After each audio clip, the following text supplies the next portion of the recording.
We have enough? Okay. Danny Callison. Was that Danny Callison that dropped that? Yeah. That's where I'm usually at on the bottom. All right.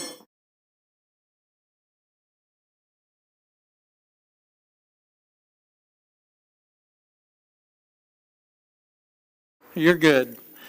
I'd like to call this Rules Committee meeting to order for Thursday, April 28th, 2022. Melvina, would you give the invocation, please? Erora galandi heo jali heli gahan leski atinho.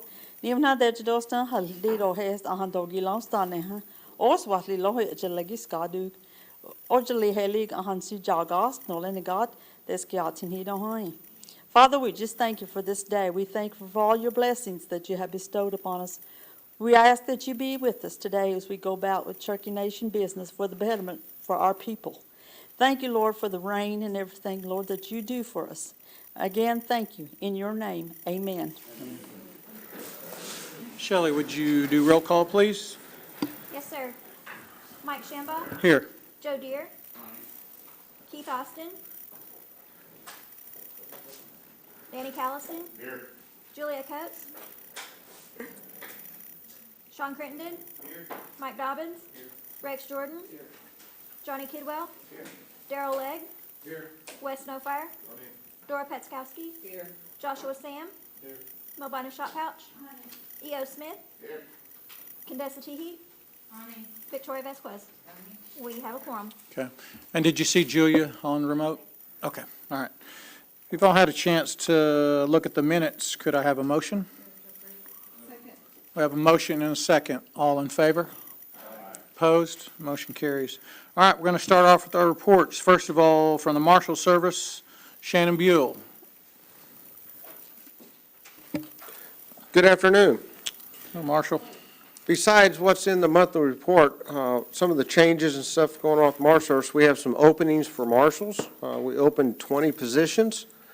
So if you know anybody in your community that's interested in that, definitely have them go on to Cherokee.org, fill out the application. It's a pretty daunting feat, but it's the best job, I believe, in this country. So if you have anybody that wants to do that. Also, we're opening positions of special officer. It'd be, if you can kind of think about it, some people ask me why marshals cost so much, why they're, it takes time and all the stuff to get one up and going. It's because they are able to testify as case agents in both the Northern and the Eastern Federal District. We also hold a Special Law Enforcement Commission of the BIA, and we have to be able to testify and present cases in about 90 different entities. So yes, our training is long and more complex than usual. So what we've tried to do at the Marshal Service is develop another tier law enforcement for the tribe that would be more like based on community. They'll still go to CLEAT, they'll still be a certified police officer, but they'll handle like minor crimes, misdemeanors, community stuff, and then they'll call a marshal in for any big cases that they have to work. Because, quite frankly, none of us here have enough money to hire the amount of marshals that we need to take care of this. They won't make as much, but their training can be greatly reduced. They'll still be certified. They'll still be as good as any state law enforcement officer across the board. So I don't want anybody to think that they're going to be less, especially in the state, than what the state gives. So they'll be the same. But they won't be presenting cases in federal court. They won't be doing some of the things that marshals tend to do. With police officers, sometimes some police officers, their credit's not so good because they're police officers. Marshals have to have their credit good because every 5 years we have to do an SLEC background that incorporates everything from credit to, it's a pretty serious, lengthy thing. And there's good police officers out there working in communities right now that might not have the credit score to meet where we have to be, but are still good officers, good in the community, could be a good asset for the tribe. And that's who kind of we're targeting. So what we're also looking at is, newer people that want to get into police work. maybe they get hired on, we hire them in one of these district positions. They work enough, get some experience, let us look at them, and maybe then we move them to us. So we're looking at that two-tier system. One of the biggest complaints that I ever get, last 21 years I've been here, even before I was the marshal, probably the number one complaint that you might hear out in your districts about the marshal service is lack of marshals being around us. We know this, but we got so few, we can't. So our goal is to get more uniformed officers out there to represent the tribe, and more importantly, represent those communities. So those are opening up pretty quick as well. So if you have any people interested in one of those, definitely get them on Cherokee.org website and let them apply to that. Yes, the marshal and special officer are open right now. We just reopened it yesterday, I believe. Other than that, is there any questions that you have for me or my office? Anybody have questions for Marshal Buell? Danny? Marshall, is there a website or an announcement maybe like we could post if we have a Facebook type deal to get this out there that you might send to us? I don't have marshals don't have a Facebook post, but it's on the website for Cherokee.org. So it should be in like the Tulsa paper, several of the papers out there. I know that HR sends those releases out to people, but the Marshal Service doesn't hold or maintain we have a Facebook post, just because if we don't have it, somebody can buy that, start it, and then run it like they want, so we have it, so somebody else can't have a Cherokee Nation Marshal Service Facebook, but we don't do anything with it, if that makes sense. Anybody else? Sean? Marshall, you said 20 openings, is that right? Yes. And, wow, that's gonna be a good deal, good Now, if we can deal. find 20 good applicants, that's my next step, so. Yeah. Thank you for what you do. Anybody else? So of those 20, are we talking 20 marshal jobs, or Yes. that's not including the, Now, looking at another 15 or 20 special officer. okay? And will those special officers, will they have powers of arrest? Yes, they will. So they'll either go, the special officers will go to Cleat, whereas marshals generally go to FLETC. The special officers won't have an SLEC, but they'll be a state commissioned police officer. They can cross-deputize in the community they're going to be in. They'll be able to make arrests. But we're kind of looking at it like the difference between like a small police department and OSBI. You know, on big cases, those officers would have a marshal come out to help them through that process. So they'll have vehicles and all that stuff? They'll have vehicles. They won't have take-home vehicles because we're looking at small districts. So they'll have a district police office, so. Okay. And where are you thinking about starting this at? What towns are you think you might need that? I don't have specifics yet. We're in the formation stage. I got approval for the allocations. And one's going to be, you know, how many officers do we get? Where are they out of? And what does that animal look like before we start looking any further down the road on that? So. Okay. Anybody else? All right. Thank you, Marshal Buell. All right, next from the Office of the Attorney General, Sarah Hill.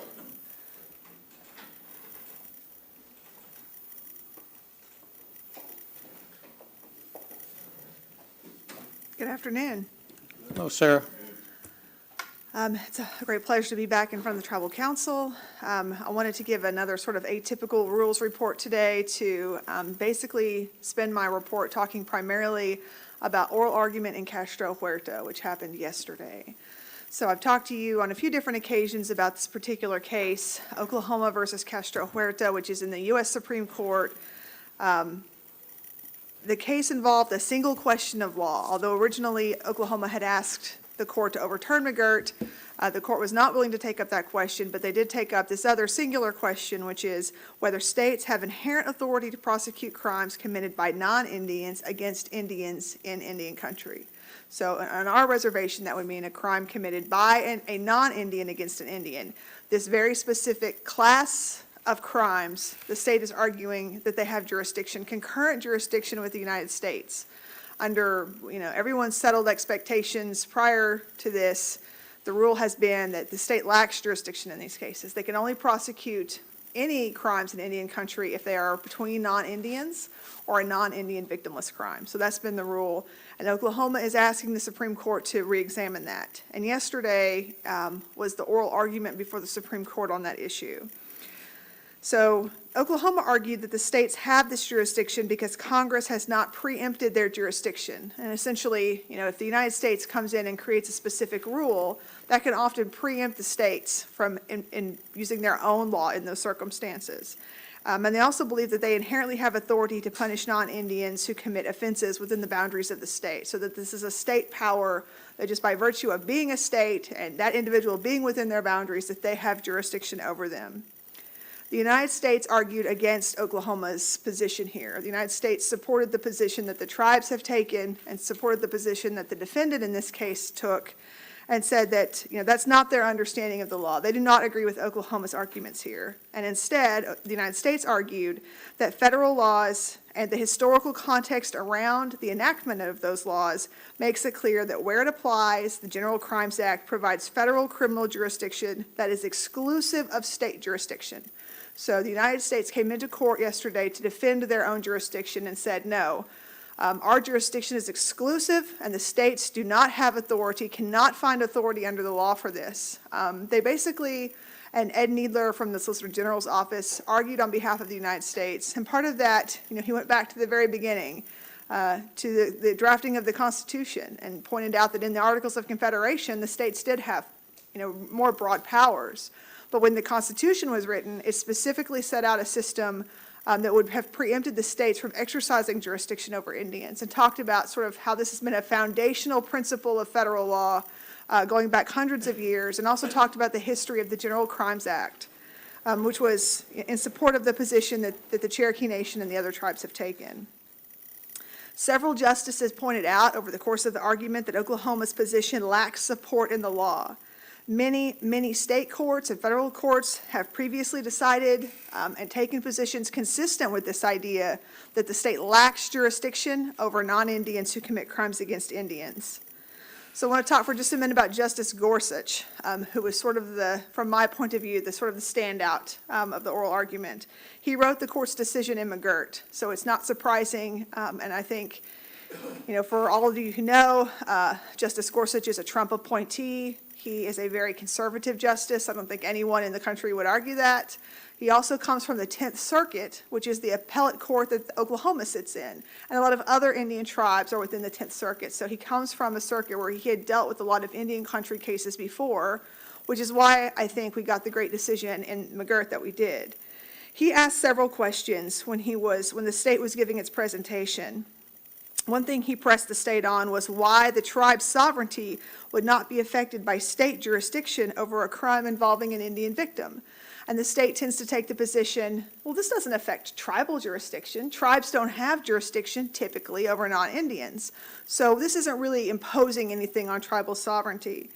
And to this, Justice Gorsuch said, why would we not take into account in that balancing test you'd have us do the identity of the victim as going to tribal sovereignty, given the history in this country of states abusing Indian victims in their courts? George Washington wrote letters about this at the outset of the nation's history. In the 1920s, Oklahoma systematically used its state courts to deprive Indians of their property when oil was discovered on their lands. There's a long history of this. So this was Justice Gorsuch comment back to Oklahoma as they were arguing that the tribes really, why would tribal sovereignty be implicated by this? And Justice Gorsuch used his time to point out that there are reasons why tribes might be concerned about state jurisdiction, why tribal victims might want to be concerned about state jurisdiction. Justice Gorsuch also talked about the role of Cherokee Nation's treaties in making these determinations. He said, we have the treaties, okay, which have been in existence and promising this tribe since before the Trail of Tears that they would not be subject to state jurisdiction precisely because the states were known to be their enemies. Does that count in your balancing, your new Bracker balancing test, which we've never heretofore applied in criminal law? Because one of the things that Oklahoma is urging the court to do is to adopt this balancing test used in the civil context and drag that over into a criminal context where it's never been used before. In response to this, the state argued that the tribal interest is the interest in punishing tribal offenders, and that the tribe's interest should not be defined more broadly as an interest in protecting victims, which I think strikes probably everyone in this room as a strange position to take. But Gorsuch responded by saying, you blithely say it's not implicated. And it's easy to say, but you have 200 years of history suggesting otherwise. And you have tribes before us saying otherwise. And you have former U.S. attorneys saying otherwise. Counsel, it is easy enough to say that standing at the podium in Washington, D.C., but the history and the reality is it should stare us all in the face. So that was Justice Gorsuch yesterday in oral argument on Castro Huerta.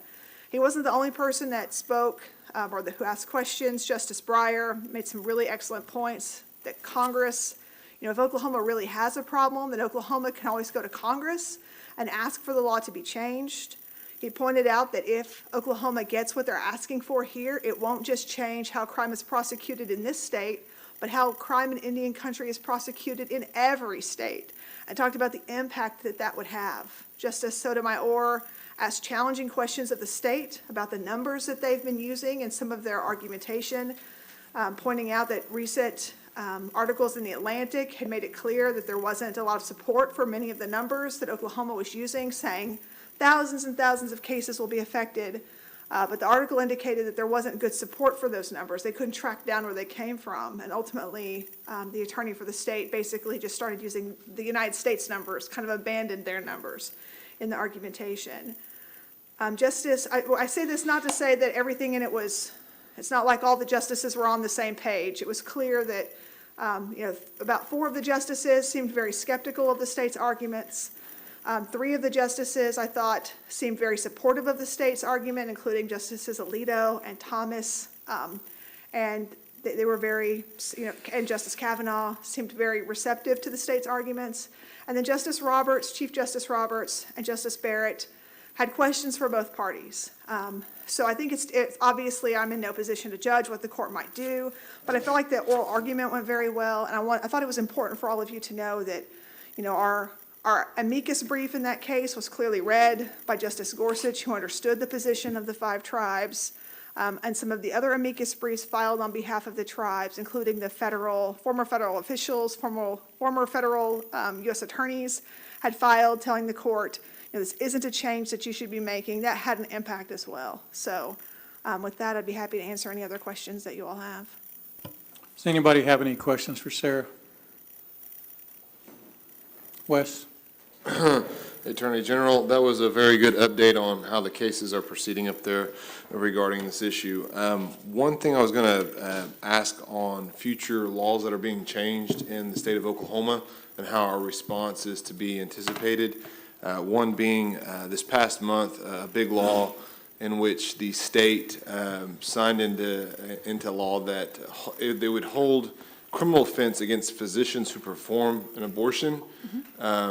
And I know with the McGirt decision, if you're an Indian physician, not at our hospital because we can't do those, but if you're an Indian physician living inside the reservation and they try to dismiss it based on McGirt, where are our laws going to, are we going to try to make law to coincide with what the state is doing on that issue?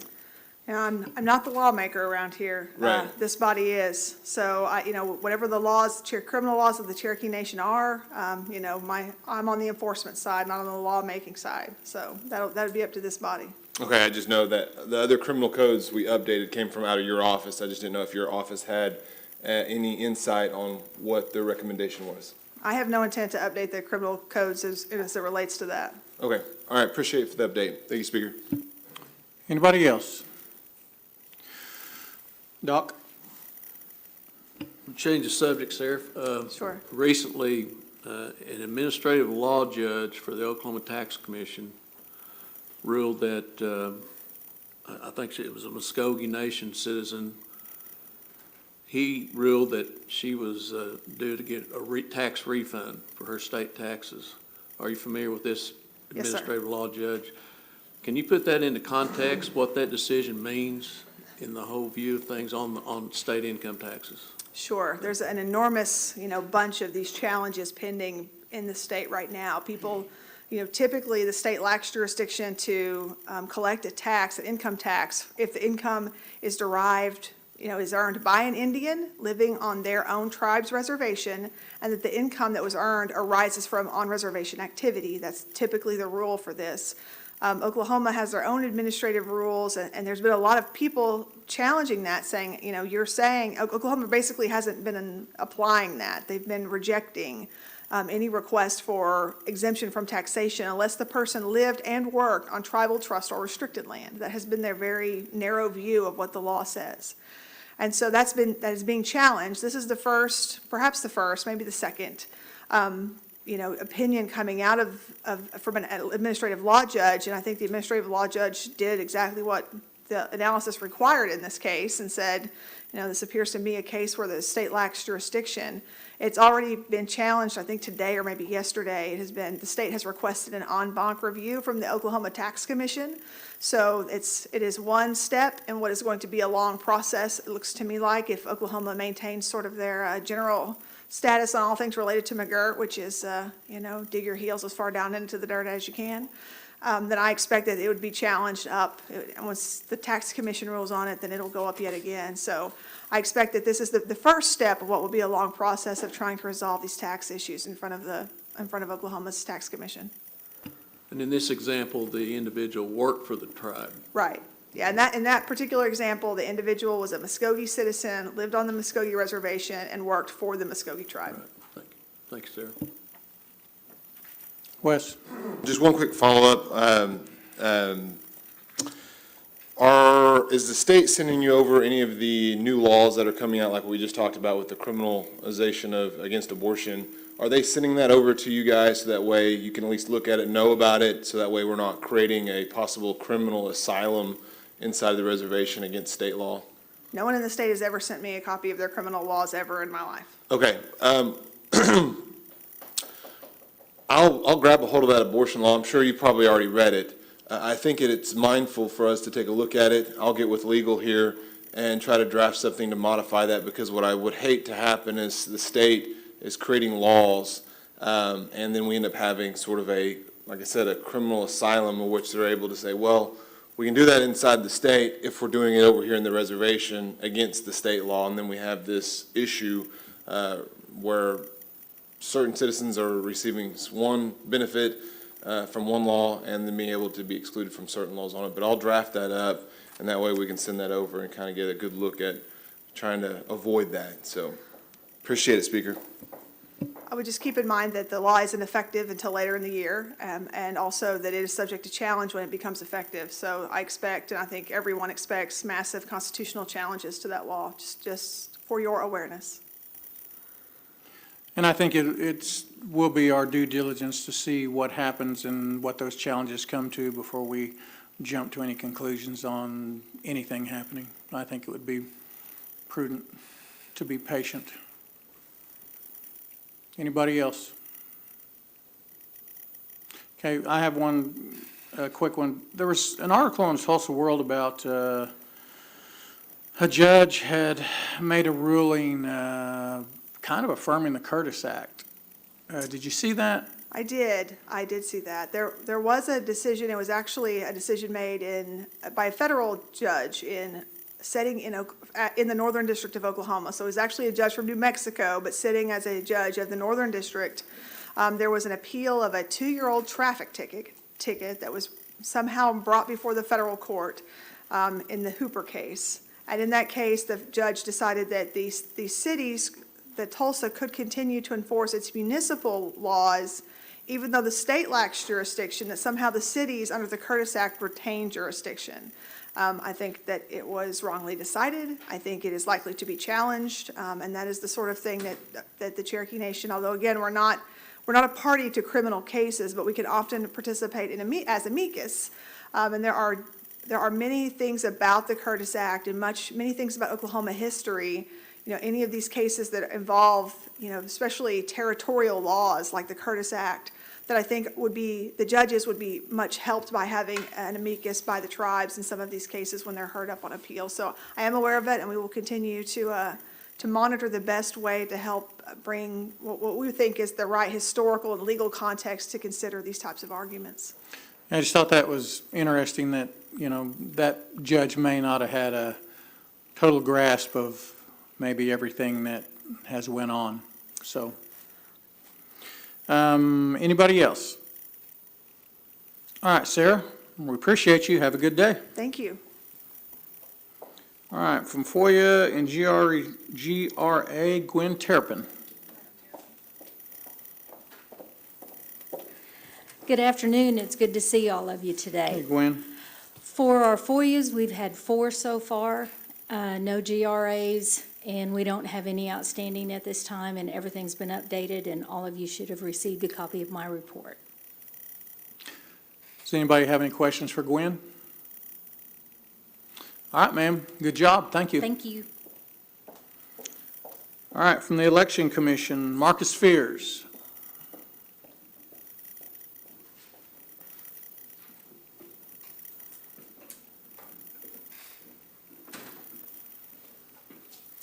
I'm Rick Doherty, an election commissioner. Marcus is out recovering from some surgery, so I'm here to represent the commission. I believe Marcus has submitted his report, and Harvey Chafin, the attorney, and I are here to answer any questions y'all might have. Does anybody have any questions for our Election Commission?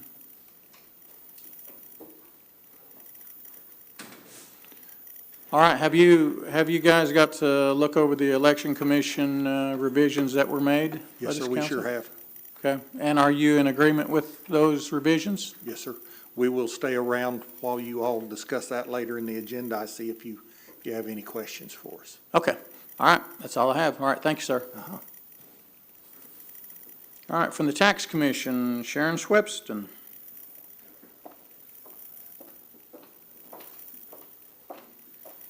Good afternoon. Hey, Sharon. I think you all have my report. I'll try to answer any questions that you might have. Give you a little update on the Catoosa office. Right now, it's slated to be completed toward the end of May, depending on some stuff coming in. You know how that goes. So we're waiting on that, but it's making great progress, looking really good. And then we are also looking at the Stillwell facility down there and working on that. So that's also waiting, pending. It's going to be pending on, waiting on some stuff coming in. But we have opened the 3 positions for the Stillwell office, so they are currently open. Good deal. Joe? How's staffing going for the Catoosa office? We have 6 currently up there right now, and then I know she just got a panel for another, it was either 1 or 2 positions that were open. Because there's what, how many stalls are there? 10. Well, there's actually 12, including the 2 handicap, but those won't be, there won't be someone in those all the time. That'll just be, they'll use those when it's needed. Okay. But there's 10, So we're still hiring? yes. Okay, thank you. Anybody else? Josh? Yeah, like Sean said, we're excited for the Stillwell office. Is there a ETA maybe? Not yet. I Not was yet. waiting on, I'm getting some vendor stuff and trying to find out what the wait times are going to be so that I can have a better idea of how long it's going to take us to get things ready there. So, I think our whole community is excited for it over there. Sean? Thank you, and I remember a few years ago, we were talking about it, and it was kind of a distant thing, and by golly, you guys and your hard work and Chief, and it sounds like it's gonna be a real deal. I was excited to see the employees, the job opportunities, kind of making it seem real. So, appreciate you. Thank you. Thank you. Anybody else? Yeah, it was like 3 or 4 years ago, I remember this conversation came up about the need for one in Stillwell, and gosh dang, it's good to see things like this going where there is an absolute need for our people to make it easier on them, and this was greatly needed, and that's a great thing by you all and the chief and administration. This is a wonderful thing. How about the J? I know we're down to 1 again. I mean, I was in there But the we've other already day. picked another, and my understanding is they're in background, so hopefully we're going to have you another Okay. person. Yeah, I feel sorry for that little girl. Gosh dang, she's busy. I mean, there's just, We've we- actually been having one of the ladies from the ADARE office kind of go up there to help some, and so she's floating kind of between the 2 offices right now, so. all right. But Well, Sharon, if, I don't think there's any more questions, so as usual, good report. Oh, EO, I'm sorry. When the stairwell opens, will Southall staffing stay the same? Yes. Unless something happens drastic down there, it will remain the same. If you're guessing, how much percentage you think come from stairwell for that? Quite I a bit. had the wasn't numbers on it, but it was quite a few. So I'd hate to just quote it off the top of my head, but I mean, there was a pretty large percentage that came from, what we looked at was addresses that came from the Stillwell area. So we need to see what that does to that office.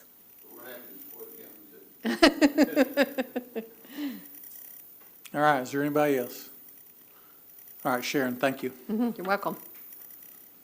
All right, from Self-Governance, Ashley Fox.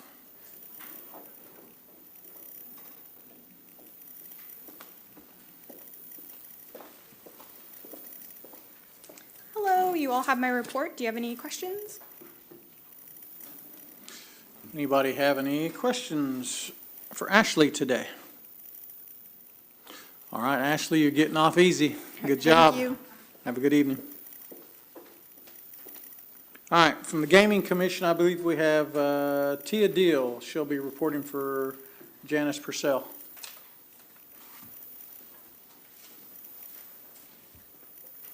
Good afternoon, everybody. Hi, Tia. As he said, my name is Tia Dill, and I'm here on behalf of Janice. I think that you guys have her report, and I'm here to answer any questions that you may have. Does anybody have any questions? Wes? Over at our gaming commission, we handle the rules and regulations as far as, I guess, citizens banning their own selves from the casinos, correct? Okay. I was out at NIGA. It was very good. They had a lot of good information there. And one of the things they were talking about is self-regulating and becoming better at self-regulating citizens from the negative effects of coming into gambling. A lot of people can get addicted and lose a lot of money. So I just wanted to kind of bring that to your attention. I was making sure that it did follow through your office, and I look forward to updating you and Janice and others at the next Gaming Commission meeting. So appreciate that. Thank you. Thank you, Speaker. Anybody else? All right, Tia. Thank We you all. appreciate you being here. You have a good evening. You too. All right, next from Human Resources, Samantha Hendricks.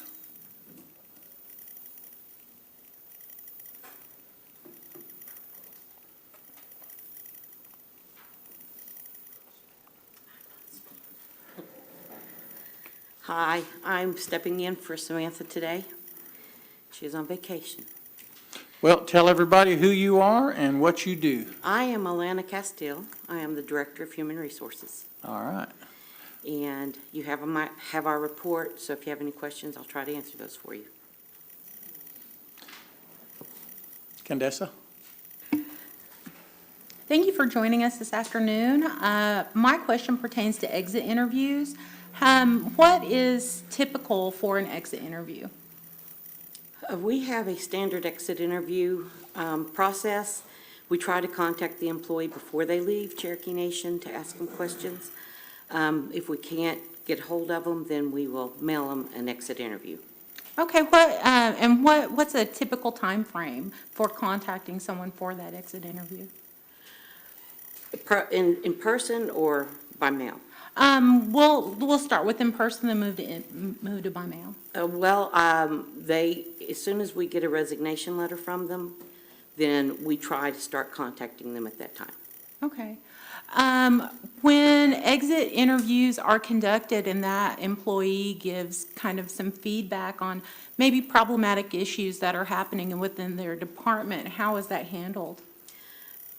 If we find problematic issues, then we will contact the supervisor and find out what's going on, share that with we don't share names, but we do share, information to find out what's going on, why, let them know why people are leaving their areas. Okay, great, thank you very much. So is that tasked to a specific individual, or who in Human Resources kind of does that follow-up and takes care of that? Is it the same person for all exit interviews, or? Our employee relations group does that. So there's 3 different people that may call. Okay, Yeah. great. And on that mailed exit interview, when does that usually take place? Is that just if the in-person interview was not able to be conducted? Yes, before they leave, if it hasn't been conducted, then we send them a letter. Okay, all right. Well, I appreciate it, Alana. Thank you so much, and thank you for the time, speaker. Yes, ma'am. Danny? Is there any way that when you guys have jobs that when they're posted, I know they can get on the portal and they look for everything, but that you could send them out to the counselors? Because sometimes we get requests and, you know, if we don't just scan the jobs ourselves, you know, we've got no idea, like with the marshals, you know, sending out and getting at it for these new positions. Is there any way we could get something that we could post so that we could keep people up front with what's going on? Yeah, I don't know, but I will check into that. That's a good suggestion. Thank you very much. Yes. Anybody else? Melvina? Okay. Anybody else? I just have a comment. I'll tell you, get to where you can fill out an application for the Marshal Service is very difficult. It is not user-friendly at all, and it's kind of actually hidden where it's at. I mean, I'm just telling you because I've kind of went through that process a little bit and looked at it. So I think it needs to be made more user-friendly and easier to get to because that is a great need for us right now. But it needs to be made a little readily, more easily for the people to get on there and do that because it is difficult. To find the application? Absolutely. It Okay. is difficult. Okay.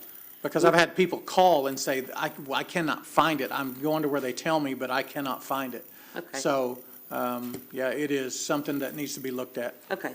We'll take a look at that. Okay, thank you, ma'am. Mhm. Anybody else? All right, good report. Okay. Thank you, ma'am. Thank you. All right, that brings us up to old business. Number one, Wes. Yes, this is a resolution demonstrating support for the United States Senate Bill 1265, the Fourth Amendment is Not for Sale Act. And Speaker, I would request that we motion to table this indefinitely. We have a motion and a second. All in favor? All opposed? All right, that motion carries. Number two, Victoria. Yes, this is an act revising and restating Title 26 Elections of the Cherokee Nation Code annotated. I move for its approval. We have a motion and a second. Yes, the substitute. And we will be looking at the substitute that everyone should have on their desk that was handed out today. Thank you. All right, we have a motion and a second. Is there any discussion? Joe Deere? Yeah, on subsection 37, the wording there, I would like to make a friendly amendment to remove that, because it says, basically, you know, you don't have to be a candidate to challenge eligibility. So I'd make a friendly amendment to remove that part of it. It's actually, it starts on 19 at the bottom in the case, and is on the top of 20.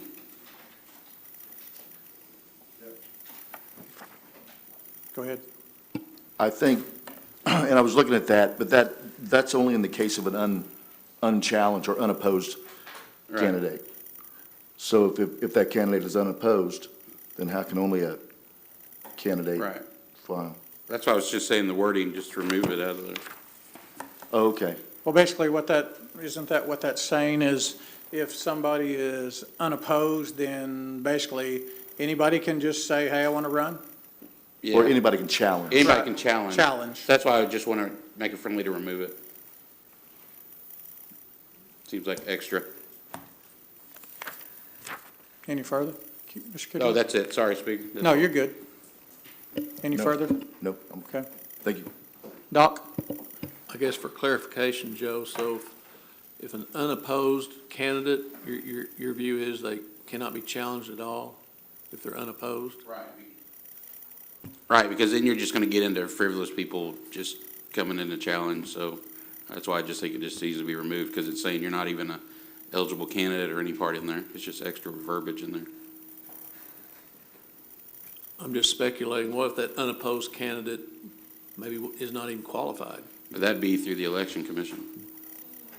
They would have to certify them. I don't quite know why we should remove that language. We ought to have some kind of provision in there to the ability to challenge an unopposed candidate.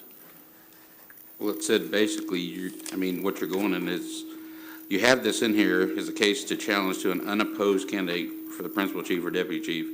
Any registered voter may challenge eligibility. Any registered voter. Okay. Okay, Julia.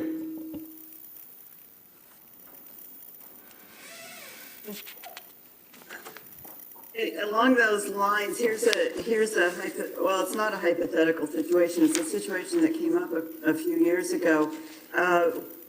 Joe, in that instance, what would happen when you have a candidate who has done something that violates the election code, but the election commission may not be aware of it because it didn't happen at their level. It happened out in the community at a meeting or something like that. As you're envisioning it, what would be the proper process here? And I'll ask you, Mr. Speaker, to ask Councilor Deere, I guess, to do this properly. But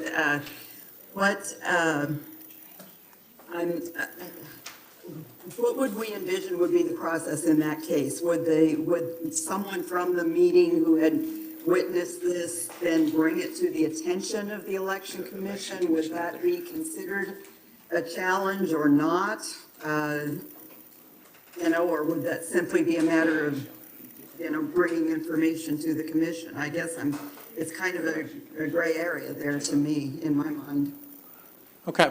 Well, actually, let's hear from two different places. Let's hear from our election commission, and let's hear from our AG and maybe our council attorney, and then we'll come back after they have some say, and we'll go from there.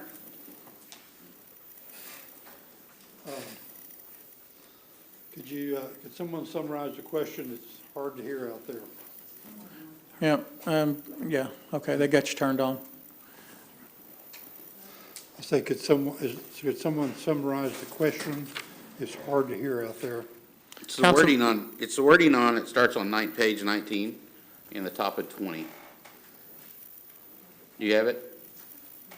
I'm sorry, which section you got there? It starts on the previous page. What's that clause?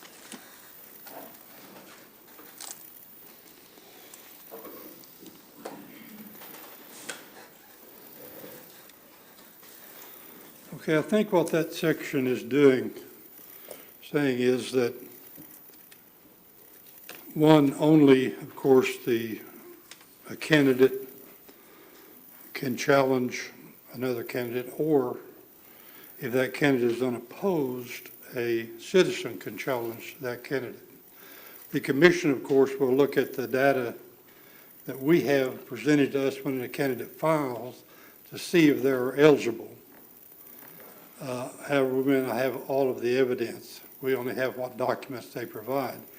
In the past, there's been times when someone has come in and challenged and had additional evidence that showed that person was not eligible. And the job of the commission, of course, in the law is that the person that files has to be eligible under the law and the Constitution to run for that office. And one of the questions that comes up is residency for 180 days prior to the filing in the district or at large. And in the case of chief and deputy chief, 180 days within the Cherokee Nation.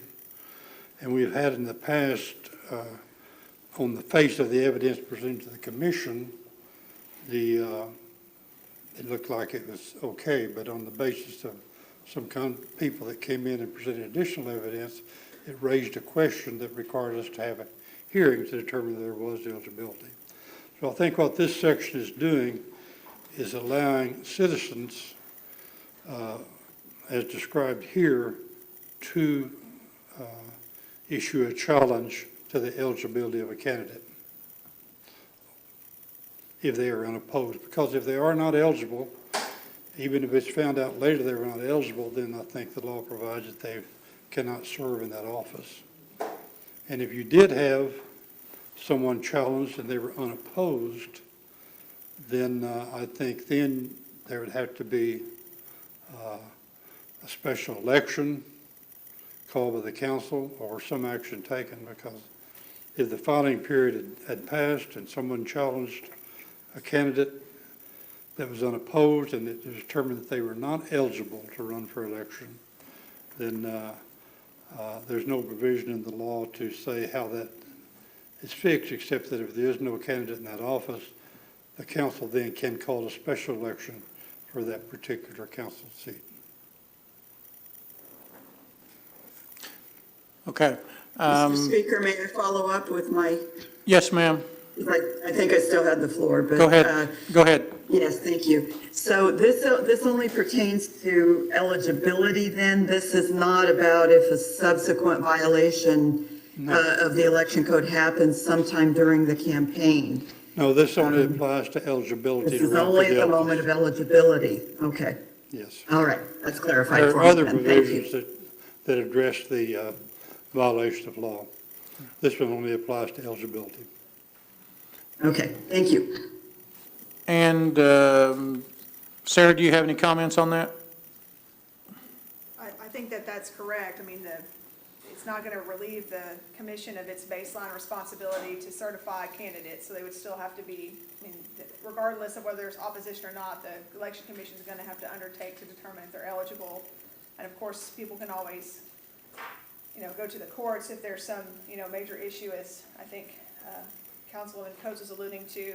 They would still have access to the district court, so that would, it's a policy or decision that you guys have to make, but that's my view of it. Okay, so in a nutshell, Mr. Chafin, is this something that you would support taking out or not? Its removal, or would you not? I think from the commission's standpoint, it's helpful to, one, help ensure that the candidates that are going to be admitted to the council are eligible. Because, as I said, there are some things that could be challenged that might not be immediately available to the commission when the candidate files their candidate package. As you may know, the law requires them to provide proof of residence, utility bills, homestead, whatever it might be. So it's to prove, I think, two or three different proofs of residency.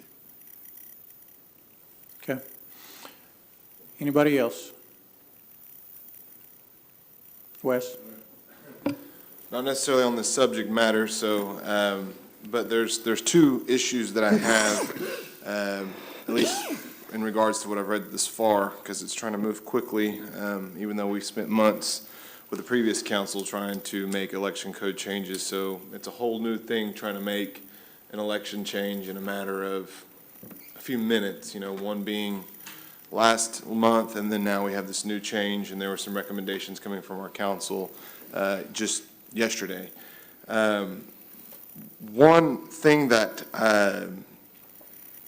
I had been brought forward through a court case at one point, and I never had even thought about it until they brought it forward, and I go back and I read it. Our 1999 Constitution, under the election article, section 1, it states that the council shall enact an appropriate law not inconsistent with the provisions of this Constitution that will govern the conduct of all elections. The conduct of qualifications to run for office are specifically lined out in the Constitution, and we cannot restrict the citizens' eligibility beyond what the Constitution states, correct? So in section 31, under qualifications and filing by candidates, part B, where it says prerequisites for filing, Number one, the candidate shall not be an employee of the Cherokee Nation, including any corporation, agency, or entity at least 51% owned by Cherokee Nation, as of the date of filing or at the time hereafter if elected, provided that an incumbent serving in an elected office should not be deemed to be an employee for purposes of this section. I think that that whole aspect needs to be struck out of this because it goes against the constitutional guidelines. I think that an employee should be able to right to file because it is not against their constitutional right. It never was listed in the Constitution that they couldn't be an employee when they file. Now, if we want to make an HR recommendation that if they were to get elected, that you cannot be an elected representative and work for the Cherokee Nation, we can make that change. However, this would violate the Cherokee Nation Constitution by putting that prerequisite in there that you have to relinquish your job in order to file for office. And I know that we have a council member here that was working. He had to do that. There's been other candidates that's had to release their job to file for office, and it puts an encumbrance and a burden on the family to do that. We definitely have to be strict on how, obviously mindful that if you're an employee, if we did strike this and you do file for office, you know, obviously you cannot campaign on grounds and any sort of possibility that might be construed, but the prerequisite for filing here is against the Constitution, and we need to strike that. Have you taken a look at that, Harvey? Not specifically, except that provision has been in the law for some time. Right. I think since the first act was amended, and I realize the issue there, but I think that as the court would look at it, it's the balancing of interest, the interest of the employee versus the interest of integrity in the elections. And so I think it's probably a council decision, and the AG might comment on what they think about the constitutional issue of it, but I think it's kind of a weighty question that the Supreme Court would have to decide. It is a Cherokee weighty Supreme Court. It is a weighted question, and it's something that I don't want to burden our citizens with. And I think that, you know, yeah, it's been in the law for a while. However, we see all the time that the law, whenever it gets found out that it's unconstitutional, has to change, and that's just kind of pretty black and white on it there. The other one is going to be, and what I brought up last month, it's the big one on the Section 48, which is the relations to independent expenditures. I believe I'd sent every counselor in here my argument on that. I'd yet to see an argument from the Attorney General and our legal counsel in which they said they would provide to us last month, and I've never seen one. Basically, I emailed everybody saying in consideration of prohibiting the use of independent expenditures in our election code, I do understand the arguments to prohibit it outside the interests of our elections. However, this goes beyond just prohibiting unwanted interest in the Cherokee Nation elections. The biggest threat on prohibiting independent expenditures is the threat violated our citizens' constitutional right of freedom of speech. This is outlined below in the Citizens United versus the FEC, which is a Supreme Court case that was held that the First Amendment prohibits the government from restricting independent expenditures for political campaigns by corporations, including nonprofits, labor unions. I mentioned this last month. Our AG and our legal said that Citizens United does not apply to Cherokee Nation. However, in that argument, one being used is an 1896 Supreme Court case, Talton versus Mays, in which the court decided that individual right, which is limited by the federal government and later state governments, do not apply to tribal government. It reaffirmed an earlier decision in the 1831 Cherokee Nation versus Georgia case. That gave Indian tribes the status of domestic dependent nations, and the sovereignty of which is independent of the federal government. Since the court had determined several times previously the powers of local government the Native American tribes exercised were in existence before the Constitution and therefore were not derivative from it. And they held that the Talton case, that the Fifth Amendment held no sway over the operations of the Cherokee's local justice system. I agree with that statement. However, the Talton versus Mays case also had effect on significant congressional legislation, most notably the Indian Civil Rights Act of 1968. So while Talton Mays did uphold the fact that the tribes were sovereign in their purely local affairs, But we also, but it also said that we were possessed of attributes of local self-government when exercising their tribal functions, and all rights are subject to the supreme legislative authority of the United States. And that Congress had preliminary authority to limit, modify, or limit the powers of local self-governments what the tribe otherwise possesses. Congress used the powers to create the Indian Civil Rights Act, which forced Indian tribes to mimic the procedures of U.S. courts in their Councilman, hold on just a sec. Councilman Deere, before you leave, hold on. Kind of allowed this to get out of hand. All we were addressing was Councilman Deere's, what we should be addressing is Councilman Deere's friendly amendment. We've got way off of that. I've allowed it, but we need to go back to what we were doing. You'll be able to do this still. Once you started, I hated, but okay, I'm but sorry. You're going a long time, Yeah. and you have a lot to say, but we need to address that friendly amendment first, and then we can get into other things. Okay, sorry about that. Yeah, it kind of caught me off guard with that friendly amendment. It kind of went on several different paths here. It was my fault. I'll bring that back up. On the friendly amendment, I will address that since I do have the floor. I get where we want to limit the amount of complaints coming in from citizens trying to challenge candidates and making it where only a candidate can challenge another candidate.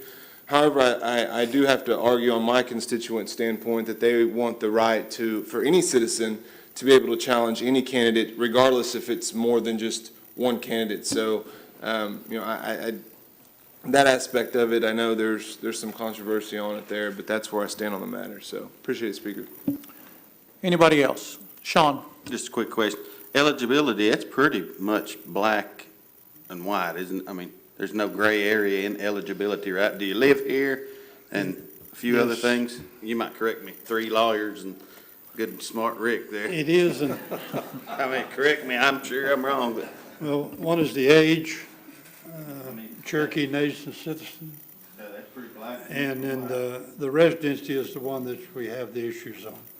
And it's black and white to some extent, but the issue is, have they been a resident of the nation or chief and deputy chief, or of the district for a council member?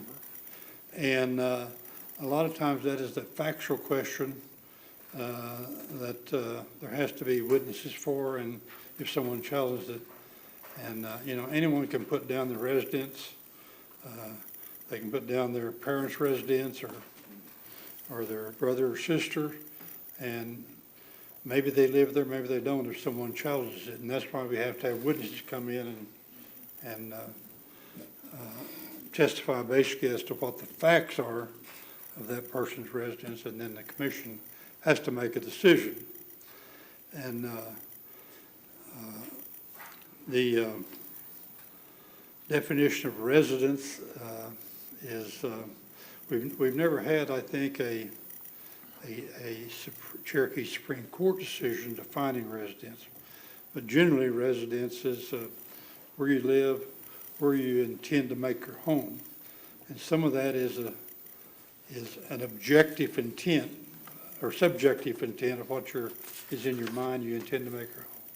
But the only way you can prove that subjective intent or disprove it is by the objective facts that surround that. So that's how it gets kind of complicated. Most cases, you had to be a bored son of a gun to go up there and try to, prove where, just a citizen, trying to state where Rick lives and where he didn't live, and that would seem like it'd be pretty readily available. But eligibility, the main thing's where they live then, right? Yes. It's where they live and where they intend to have their residence, basically. You can be living temporarily at school in some college in some other state and still have your residence here if you intend to return here, and that's your primary residence. Not that complicated in Peavine, just move to Peavine and stay there. Ain't Rick? Thank you. I would like to comment briefly on Shanofar's comments. If you would, sir, just wait. We are addressing the friendly amendment right there. We will come back to that here shortly. Okay. Johnny? Thank you, Mr. Speaker. To clarify so that we can vote, get to this friendly amendment, right now it says that in the case, and this is Section 37 challenges, A, no third-party challenge of eligibility. The change is, in the case of a challenge to an unopposed candidate for at-large tribal council, any at-large registered voter may challenge eligibility. In case of any challenge to an unopposed candidate for principal chief or deputy principal chief, any registered voter may challenge eligibility. Would the election commission, I would like to know if the election commission attorney and our council attorney and the AG support or do not support the friendly amendment to strike that?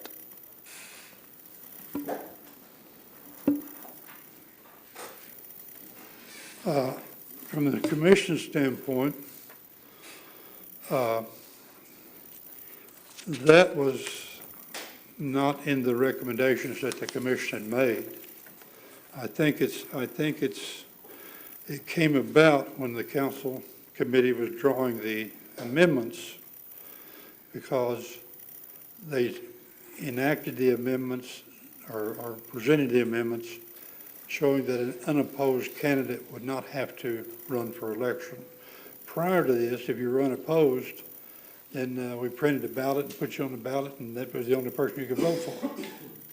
And we felt that that was a unnecessary expense and use of resources, because there's no one else to vote for, and they're going to win. So why have to have ballots printed and have an election in that particular district? Especially when you have a council-only race and you don't have a chief and deputy chief. If you have a candidate for only one council position, you don't even have to set up precincts in that district, because there's no one else to run there. So I think that's why that was put in there, for when you have an unopposed, to give someone besides the commission to basically check the commission's work and make sure they had done it right. And I think that's probably good for transparency before the citizenship, so that they will know that they can challenge a candidate if they don't think that candidate is eligible to run, if he's unopposed. So basically, this has nothing to do with if somebody is unopposed, and this does not give anybody the right to come and say, hey, he's unopposed, but we want so-and-so to run. Everything stays, this just deals with whether this candidate's eligible or not. That's it. Right. Correct? Okay. Yes. John, would you like to chime in on this, please? I want to hear your opinion. I don't have anything contrary to the election commission on that. I'll defer to their expertise. Okay.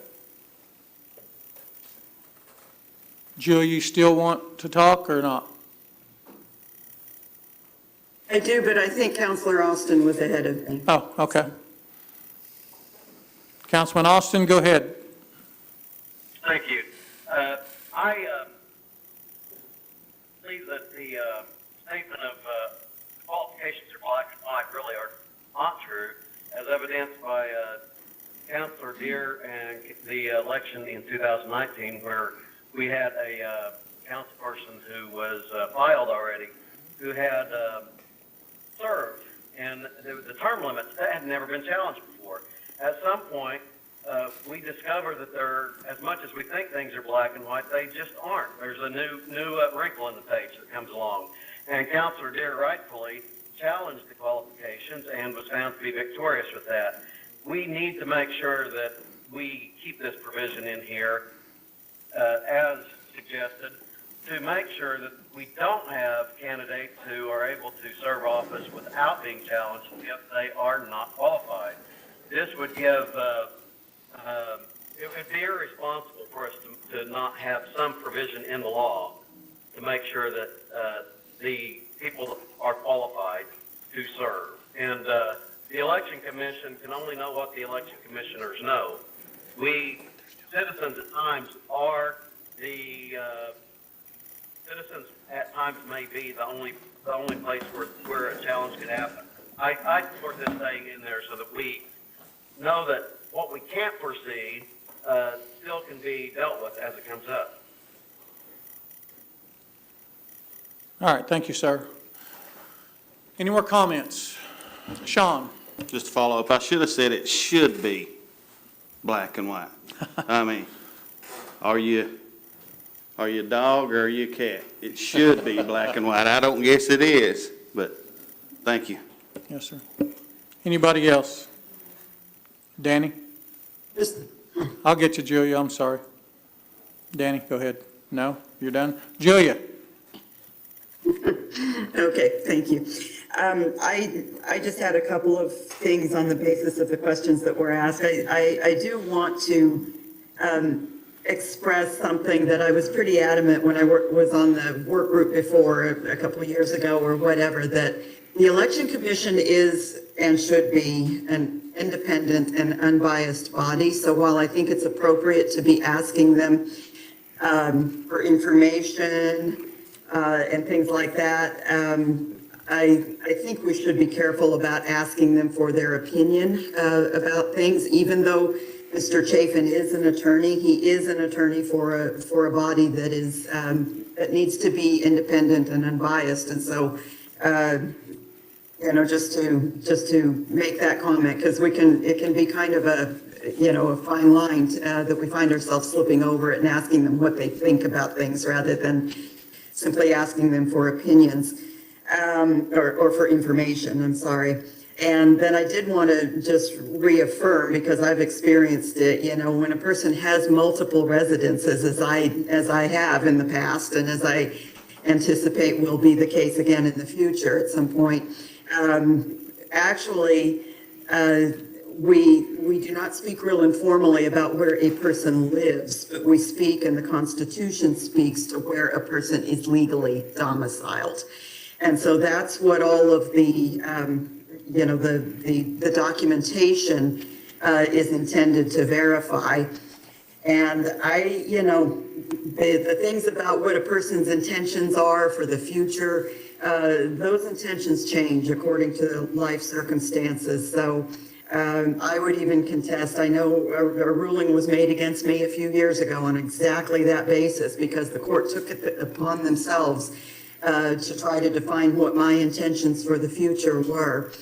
And I just would say that it's not clear cut. None of these things are very clear cut. And so just the fact of the documentation that is provided is the thing that is to be applied consistently across the board. I think I would echo, after hearing the discussion and everything, Councilor Austin's feeling that I probably would not be in agreement with taking this out. I'm okay with as it is, but simply doing away with the language. I do think this needs to be a little bit specific. Thank you for the time. Anybody else? Okay, I'll just say I think that there's times I want to know what you guys think. I want to know what the Election Commission thinks, and I know you're independent, but at the same time, at times I want to know your opinion. It affects you and affects, our voters and affects all of us.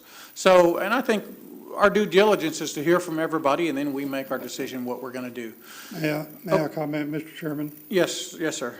The Election Commission's position always has been that we are under our duties under the statute, we are to make recommendations to the council. And that's what we do, and that's all it is. We do not try to impose our will on the council or to convince you really one way or the other, except to explain and to justify the recommendations that we make. The commission realizes this council is the lawmaking body, and what they decide and whatever they think the law should be, the commission will follow that law to the best of their ability. I understand that, Ben, and that's, I think, what you just said gives us every right to ask your opinion. on certain things that are before us, because we will use everything that we hear to make our decisions, and, you know, when you're explaining why you did something, that's important for us to hear it. Okay, if there's nobody else, we have a friendly amendment on the floor. Victoria, you made the motion. Do you accept that friendly amendment? Yes, I do.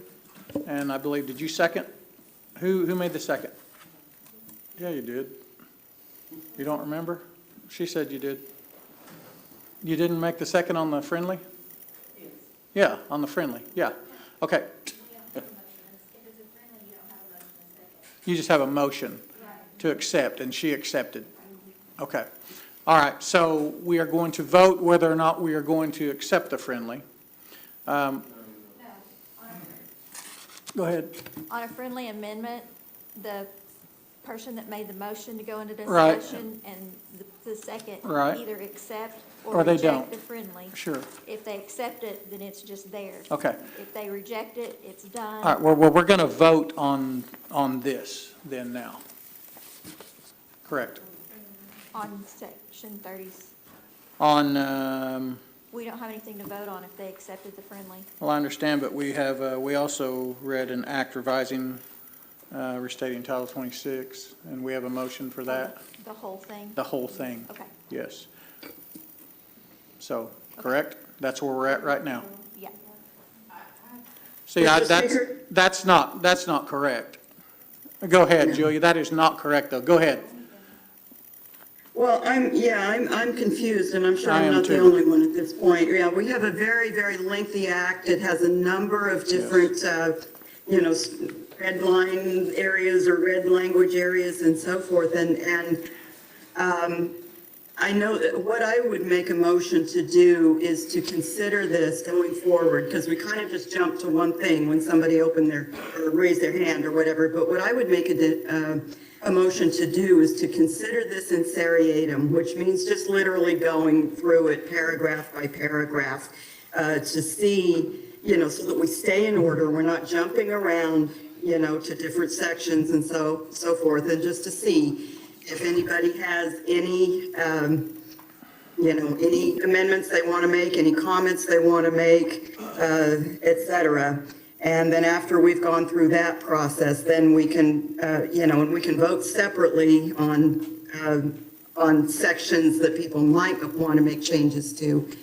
And then at the end, we can vote on the overall act as amended. So I would make that motion to consider it in seriatim in that fashion.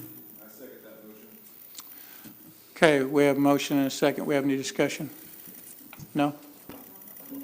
Can I just withdraw that friendly? And let's move on? Yeah, I want to, Well, we have a motion and a second on the floor. And actually, the friendly has already been accepted. It so- has been, so, nah, I don't think we can go back. It's already been accepted. Correct? Unless there's a motion to withdraw the friendly, it's been accepted. let's finish their motion, and then I'll make a motion. Sean? Well, I need clarification here, so if the motion that's on the floor, we're gonna go through this thing piece by piece by piece, and did I hear vote on piece by piece? Okay, so the motion on the floor, if you say yes, we're gonna vote on every little section and then the big section, or just discuss every little section and then the big section? Go ahead, Julia. Can I clarify? What we do is we go through and we just look at, we can just look, but do it in order, the areas where there is red line or red language or whatever.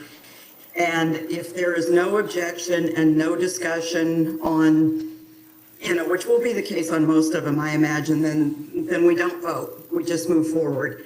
It's only the areas where maybe somebody has some discussion to offer where we would actually stop and, enter into discussion about it. And if there's no motion made to amend then there's no vote. So we're not going to be taking votes on every single red area. Only the ones that might engender some discussion as just happened. And my other question was, yes, thank you. Joe, made a friendly to remove something, right? Oh, hold on. You made a friendly to remove something out of here. Yes. And it was accepted. Yes. So later on, he'll make that motion. Okay, I was wondering what was going to happen to that. Thank you. Thank you. Okay, is there anybody else? Danny? Yeah, Council, Speaker, did we not go do this last Rules meeting about going through this, and we had a Zoom meeting, and I thought we were to the point where we were going to accept this and not go through each red line again. Well, things change, and, Okay. there's been different things added and taken out, and we knew about it, but, again, things come up at the last second, and that's what this has, so that's why we're here, and it's perfectly acceptable to be here. We can't just accept it and go on without having discussion and voting on it in the council meeting. I mean, we can discuss it all we want to before in our little groups, but that doesn't make it binding, so. Because we haven't voted as a council, we haven't discussed it as a council. All right, anybody else? All right, we're going to go with Julia's motion. All in favor? First of all, do you understand it? Okay. Julia, restate your motion, but basically what she's saying is that everything, we will go item by item and discuss them item by item if they simply pass or they don't. And either you agree with it, or if there's parts of this that these discussed and voted on, then that's the way, that's what this means of accepting it, correct? Julia? Yeah, the motion is to consider this by in seriatim, by paragraph, but again, I would reiterate that we are not going to be necessarily taking votes on every single section, only on those where people have proposed some kind of amendment. Okay. So a vote yes is a vote to do that, and a vote no is to not do that. Take it that way. So we all understand? Okay. All in favor of that motion, say aye. Aye. Okay, all opposed? Okay, it sounds like there's more opposed, so Shelley, go ahead and poll the council so we can just be on the record.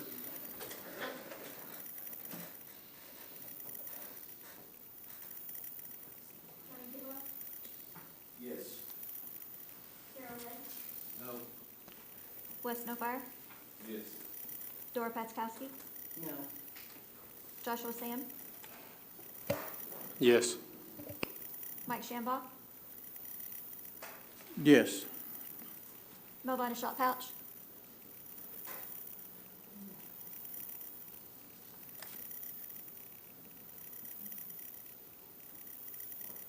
No. E.O. Smith, No. Condessa Teehee, No. Victoria Vasquez, No. Keith Austin, Yes. Danny Callison, No. Julia Coates, Yes, Sean Crittenden, No. Joe Deere, No. Mike Dobbins, Yes. Rex Jordan. No.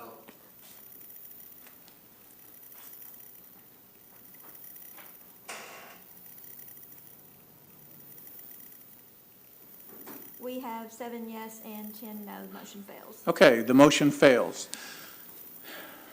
Now, do you have a, Can I make a motion to remove my friendly?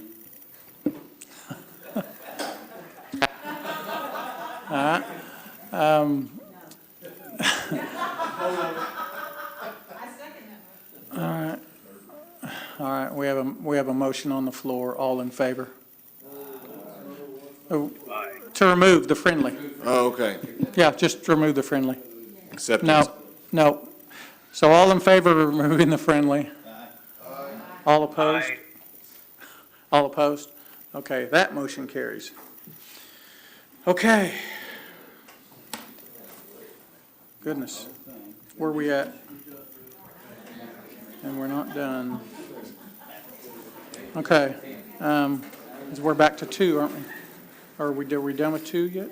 We haven't voted on it, have we? Okay. Okay. All right. All right. Do we have any other discussion on number 2? All right, Candessa.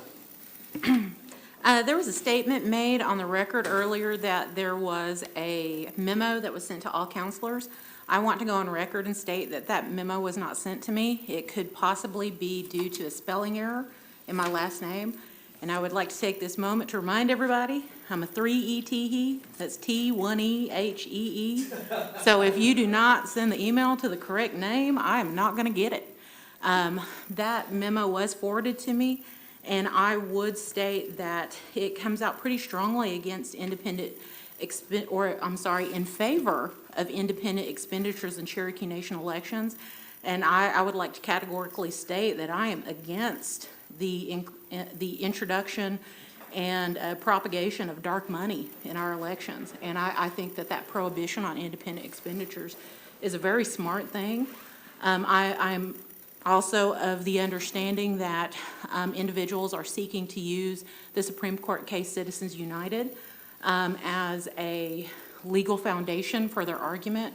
However, it is that has been spoken to by our own Cherokee Nation Supreme Court.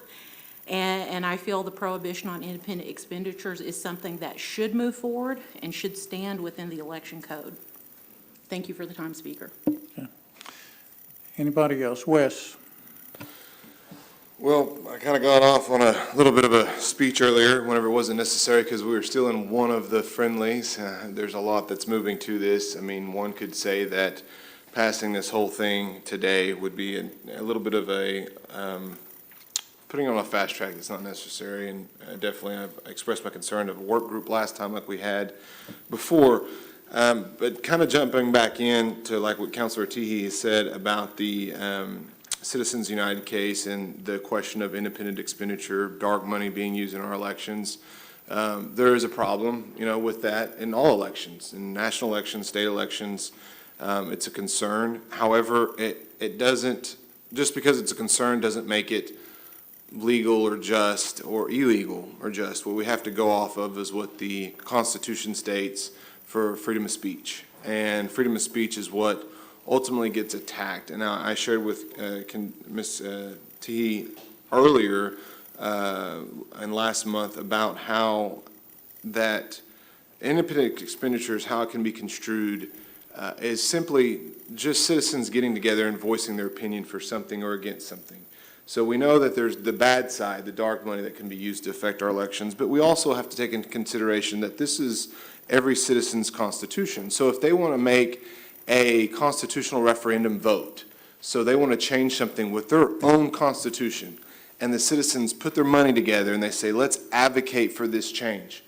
Well, now they're in violation and they're in possibly going for $500,000 in fines based off this being in our election code.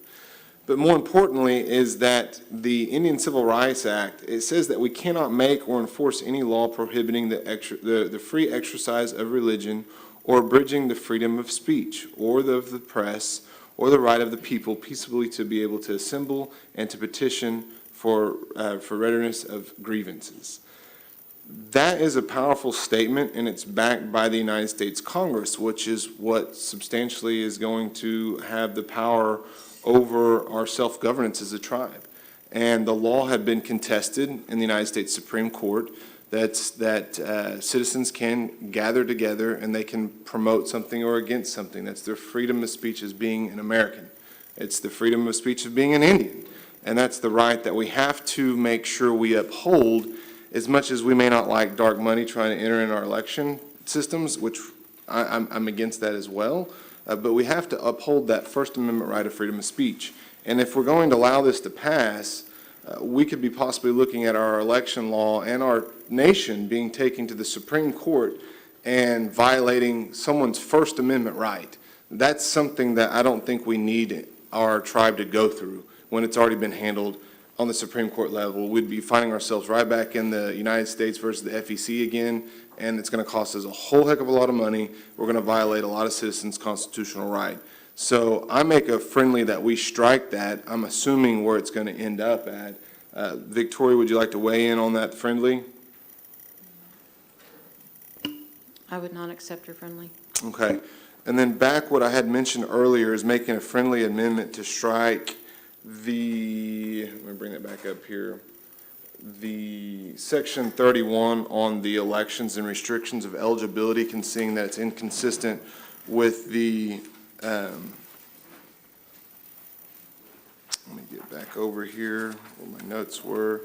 That's inconsistent with the Constitution. Whenever we have qualifications laid out in the Constitution to be able to be a candidate for office, whether that's the council, whether that's the principal chief or the deputy chief, and in that there is nothing for the prerequisites of filing, which says that Cherokee Nation citizens cannot be an employee whenever they file for office. So we need to strike that out. So I'd like to make that friendly motion to strike that.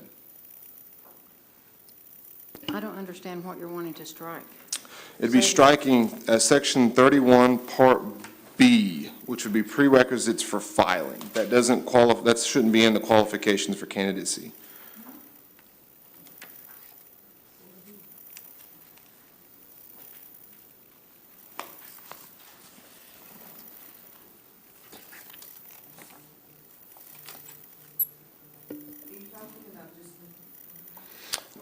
Well, you could strike number one, but the whole aspect of the prerequisite for filing goes against what's listed out in the Constitution, which is the qualifications in itself, and the prerequisite for filing is not under the qualification aspect of the Constitution, so it'd be in violation of that, so we wouldn't strike that. No, I'm not accepting that either. Well, I cannot just further express my concerns to pass this kind of a bill here, and obviously I would look to motion for it to go to a work group, but that's already been had last month. I don't think that we're going to get there, and I think that we need to be mindful of what we're passing here today. So appreciate it, Speaker. Okay. John, would you like to comment on that about the unconstitutionality of it? Do you see that in the same light? Not at all. I believe I've expressed my opinion that the interpretation of the rights protected by the First Amendment as applied through the Indian Civil Rights Act are interpreted by the Cherokee Nation Supreme Court. They've already rejected this argument. So they've spoken as a matter of law that Citizens United does not apply to the Cherokee Nation. Secondly, federal case law, Supreme Court case law is clear. The Cherokee Nation, this council, there is no federal jurisdiction to sue for this type of violation. Santa Clara Pueblo versus Martinez, it's very clear. There's no jurisdiction for that. Hey, Mr. Kidwell. Thank you, Mr. Speaker. Just a couple of things, if you'll allow me just a little bit of time. I would say that, number one, it's the point has been made or the idea has been expressed that this has been done in haste. And let me tell you, it has not. I mean, I have spent, me personally, and Attorney Young and many others of us in here have spent countless hours over the course of the last 2 months working on this election code change. Now, I'm sorry if not everybody was involved in that, but if you weren't involved in that, it was because of your own volition, right? It wasn't anyone else keeping you from that. I received the update from the attorney's office, from our attorney, about Citizens United on April 7th. That was 3 weeks ago. I received the rebuttal to that 2 days ago. So that was of somebody's own volition, not mine, okay? And I will also say that saying that people cannot pull together and in support of or opposition to a ballot measure is wrong. And I wish folks would kind of read this, because we purposely made it so that citizens can get together and support or not support a ballot measure. We pulled that out of independent expenditures purposely. You can see that on page 4, number 19, the definition of independent expenditures. We struck or a ballot measure. We moved that all the way back to the back, a brand new section number 50, conduct in support of or opposition to a ballot measure. we're violating no citizen's civil rights or no citizen's rights by saying they cannot donate to any candidate or any ballot measure. We are saying that the ballot measure must be treated as if it was a candidate and have a filing agent, and that money be reported through the Election Commission. That is what we're asking for, is transparency, and that's what it does. We have always, through our election code, disallowed donations by companies, by LLCs. There's no difference here. We're not doing anything different. All we're doing is we're pulling out that, we're saying, hey, we want everything to be open and on the table, right? We want it all transparency, everything accounted for. And if you would give me 1 second to run through a couple of very important points on these changes, Mr. Speaker, if you don't mind. Go ahead. On page 16, if you'll turn with me, please, everyone, to page 16, right? One of the major changes for me personally was that on paragraph 2, we added military general court marshals, right? That would be, or that would be the same as a felony, all right? We passed that through Secretary Crittenden at the Veteran Affairs Office, right? They're in full concurrence with that change. I think that was very important that we put that in there. On page 17, filing fee for, where's that? So we get to, okay, I'm sorry, on page 18, for the filing fees. Many constituents of mine have asked me about this change, changing the council filing fee from $500 to $1,000. What we have done there is two things, right? This is called cooperation and collaboration is what we're doing, because I was for the change of the monetary amount. I was not necessarily for the one right under that, saying that candidates can now pay that filing fee from donations, campaign donations. Candidates who want to run for office, who feel like they're being disenfranchised by that $1,000, now can raise the money in which to file for their candidacy. They weren't able to do that before. So even though that monetary amount goes up, we're now giving them basically a few months there to raise the money for that filing fee, so we don't disenfranchise any citizens. It was not something that I would have voted for, but it's something that I will cooperate with and collaborate with, because I understand the need not to disenfranchise our own citizens.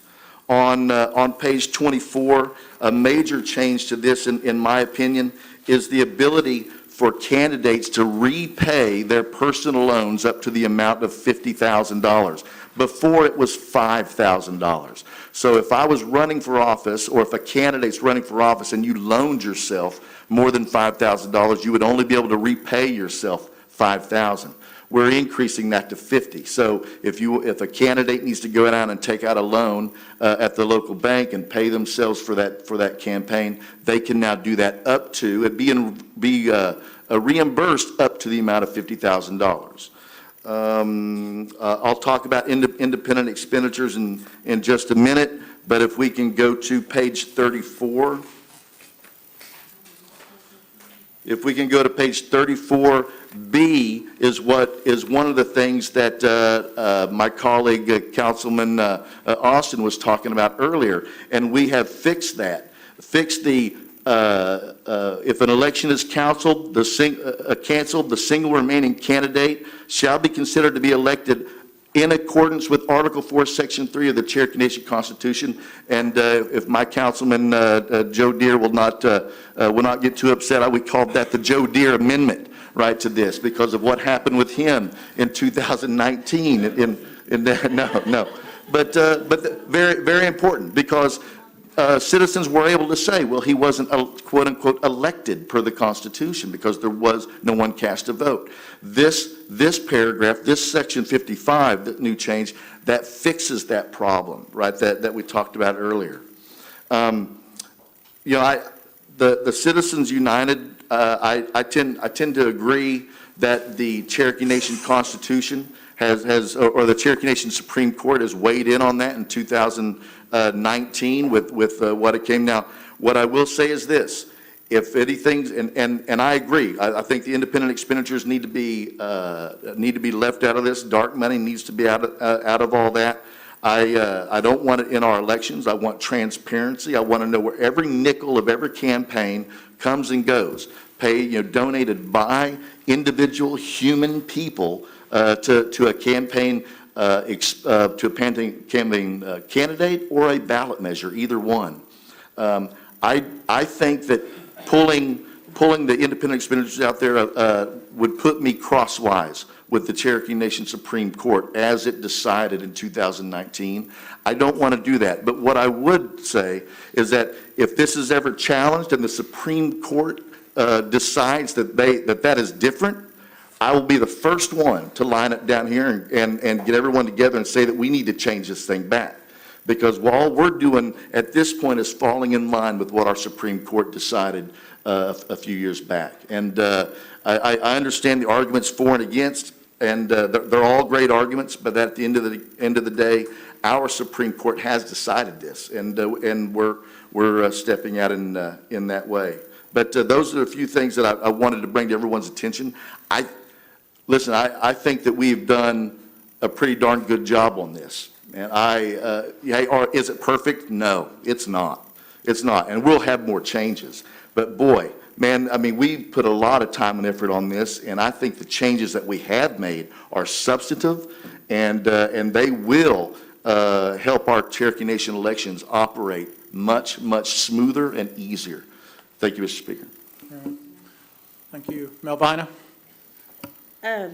I was that candidate who was employee of Cherokee Nation, had to resign, and I feel like I wasn't, my rights were violated, and I feel like that it's a good thing to protect the people while on the job campaigning. And we're human, we're apt to do something like that, so I feel like that is a good checks and balance to have this in here. So, thank you. Anybody else? Wes? Just a quick follow-up on, I know that the Supreme Court of the Cherokee Nation had entered it into one of their comments that about the Citizens United versus the FEC, and they said that it wasn't applicable to that argument.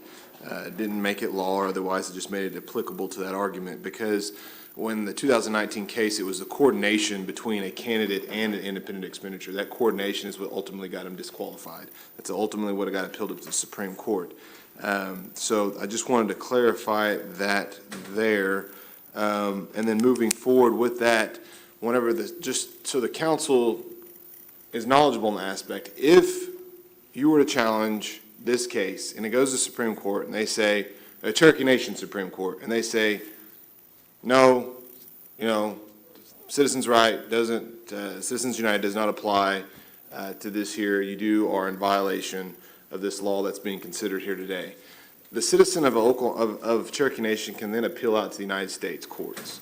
And if they did appeal out to the United States court, the Citizens United versus the FEC court case would be ultimately what's upheld. And that's what the concern is, and that's what the question here that I brought forward is, that's ultimately what would happen. So appreciate it, Speaker. Okay. Personally, I don't think that's right. I don't think that's a true statement. John, would you weigh in on that, please? Supreme Court case law is pretty clear. The Indian Civil Rights Act does not create a cause of action against tribes or a waiver of sovereign immunity to sue tribes for an alleged violation of something like Councilor Nofire described. It's pretty clear in the law. Call for the question. Sean? Oh. Call for the question. All right.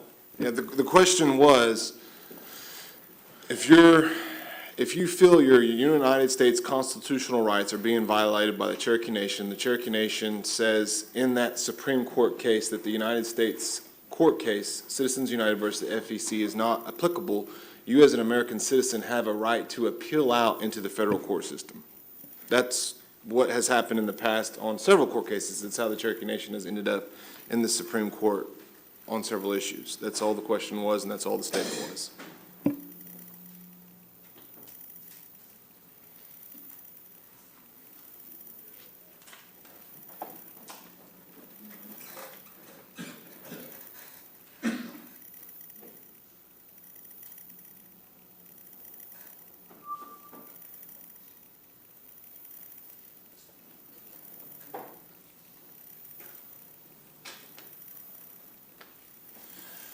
All right. We have a call for the question motion on the floor at this time. So at this time, we will vote on this measure. So all in favor of enacting number 2, say aye. Aye. All opposed? Aye. Okay. Motion carries. Mr. Okay. Speaker? Yes. Before moving on to this item, the council might want to consider sending this to full council this evening because of the Yes. time constraint that we're under from We last. don't, we don't have full council this evening? No, I'm sorry, I misspoke, sorry. Yep, it's all right, okay. We'd have done it, though. All right, that's all of old business. New business, Joe Deere, would you take number 1, please?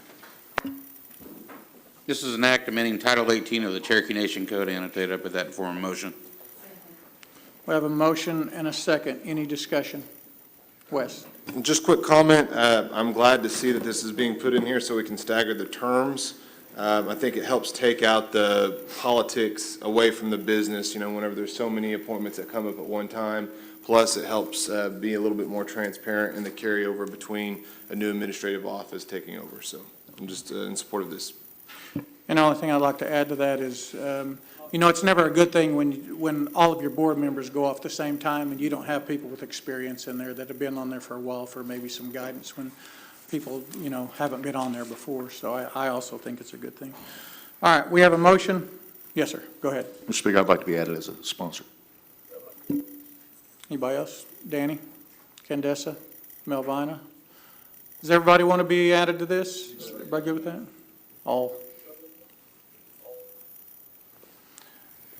Okay, all in favor? Aye. All opposed? All right, the motion carries.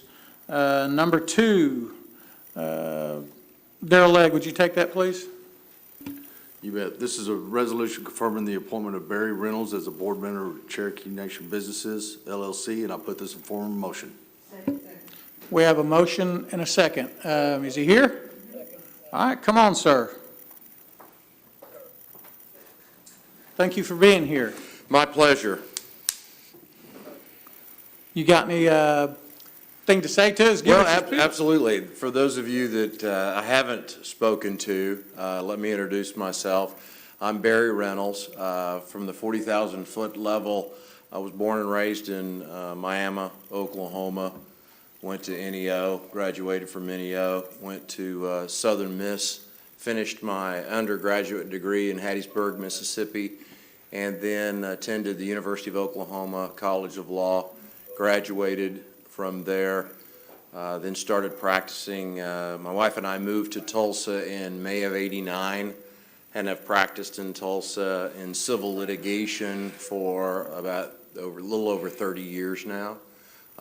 We lived in Midtown as I continued to practice there in Tulsa for about 11 years, and then moved out to Claremore in the Indian Nation about 21 years ago and raised our family there in Claremore. I have 3 children, one that's getting ready to leave the nest, the last one to leave the nest. She's graduating from Claremore High School this May, and so I'm excited about the opportunity to be considered by all of you to spend my time, effort, and resources supporting the Cherokee Nation and specifically being a member of the board on the Cherokee Nation businesses. And I stand ready, as I've spoken to a lot of you, I stand ready to answer any questions that anybody might have, as well as explain any concerns or thoughts that you might have as well. Does anybody have any questions? Mr. Kidwell? No question, Mr. Reynolds, what I will say is I truly appreciate you taking the time to not only call, but approach me at a couple of community events and tell me about yourself. Man, I'm elated to be putting a Norseman, be able to vote for you. Obviously, I'm not flagging myself here, but I'll be voting in favor. But I appreciate all that and the fact that you're on the NEO A&M College Foundation.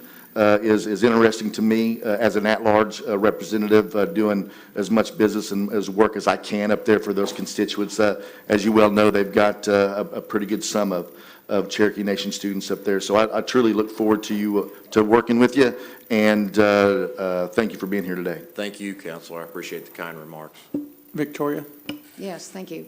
I would like to state for the record that I found out today that all 3 of his children have served, and one is still serving on our Tribal Youth Council.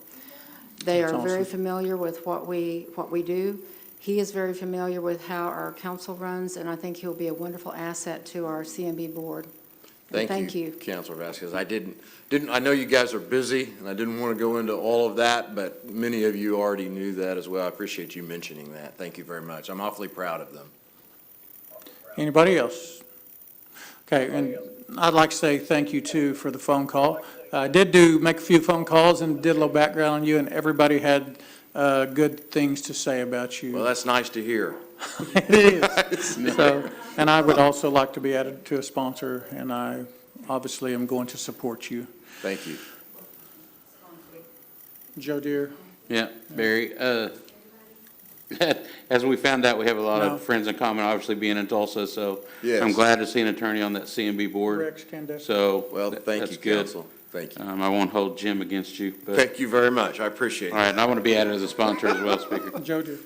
Anybody else want to be a sponsor? All right. All right, we have a motion. Darrell Legg. We have a motion and a second. All in favor? All opposed? All right, congratulations, sir, and thank you for your service. Thank you very much. I Thank appreciate you. all of you. Thank you. All right.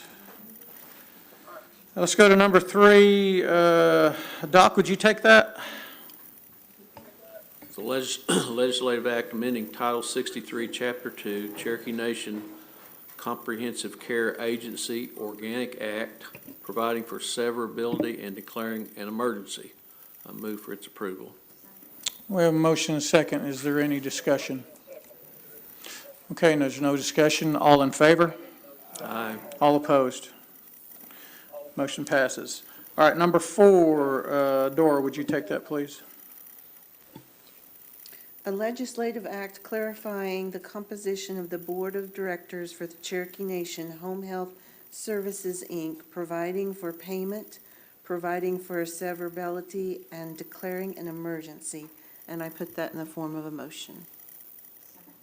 We have a motion and a second. Any discussion? Okay, all in favor? All opposed? Motion carries. Any announcements? All right. I'd just like to say, it's a good discussion today. We don't always agree, once again, and we have different views on things, but, everybody respected everybody, and I just want to thank the council for that.